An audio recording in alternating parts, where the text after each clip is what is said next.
Sejahtera kepada seluruh rakyat Malaysia. Berita seterusnya dipetik daripada Malaysia Kini bertajuk tawaran penyelesaian, ada pihak tahu jolo di mana soal MP.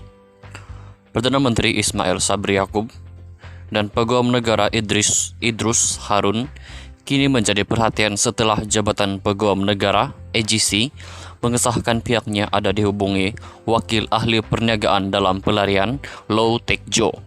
Semalam, AGC memaklumkan Wakil Low atau lebih dikenali sebagai Jolo yang membuat tawaran penyelesaian berkaitan kes penyelewengan 1MDB tetapi menolaknya.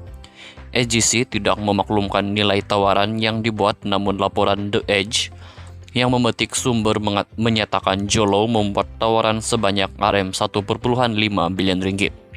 Ahli Parlimen Bagan Lim Guan Eng berkata, Idrus terikat dari segi perundangan untuk membawa Low ke muka pengadilan. Namun katanya Idrus sebaliknya membenarkan wakil AGC untuk bertemu dengan wakil Jolo. Justru dia berkata Ismail Sabri kini perlu memberi penjelasan berkenaan perkara itu, dan jika dia tahu berkenaan perkara itu, adakah AGC menyampaikan kepada wakil Jolo bahwa kerajaan Malaysia menasihatkan Jolo supaya menyerahkan diri kepada pihak berkuasa Malaysia, melainkan Idrus memberikan penjelasan penuh tentang urusan memalukan ini. Dia jelas tidak layak untuk menjadi peguam negara. Tambahan pula, kesedihan Idrus untuk melakukan perjanjian dengan Jolo tidak jauh berbeza dengan memaafkan dan membebaskan Jolo daripada jenayah dan peranannya yang merosakkan sebagai salah satu dalang utama skandal kewangan 1MDB yang terbesar dalam sejarah dunia, katanya dalam kenyataan hari ini. Ahli Parlimen Klang Charles Santiago pula berkata, hakikat bahawa pertemuan itu diaturkan bekas Peguam Negara Muhammad Apandi Ali membangkitkan persoalan sama ada Low benar-benar tidak dapat ditemui pihak berkuasa. Adakah ini bermakna segelintir individu berkuasa tahu keberadaan Jolo? Mengejutkan apabila bekas peguam negara akan mewakili pelarian ini yang memainkan peranan utama dalam penyelewengan dana 1MDB.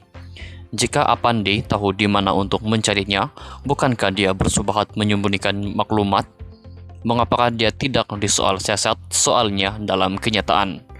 Kata Charles lagi, meskipun AG membuat keputusan tepat dengan menolak tawaran itu, dia juga bertanggung jawab untuk memastikan Jolo dihadapkan ke muka pengadilan di Malaysia.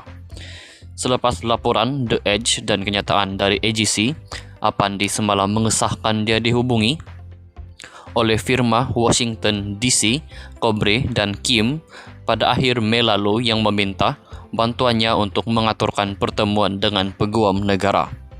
Dia berkata tujuan pertemuan itu adalah untuk membincangkan pemulangan wang yang didakwa diselewengkan Jolo daripada 1MDB. Jolo didakwa menjadi dalang skandal 1MDB dan telah didakwa tanpa kehadiran di Mahkamah Malaysia dan Amerika Syarikat. Pada masa ini keberadaan masih tidak diketahui umum, walaupun dengan usaha polis untuk menjejak dan membawanya pulang. Dia dipercayai berada di China.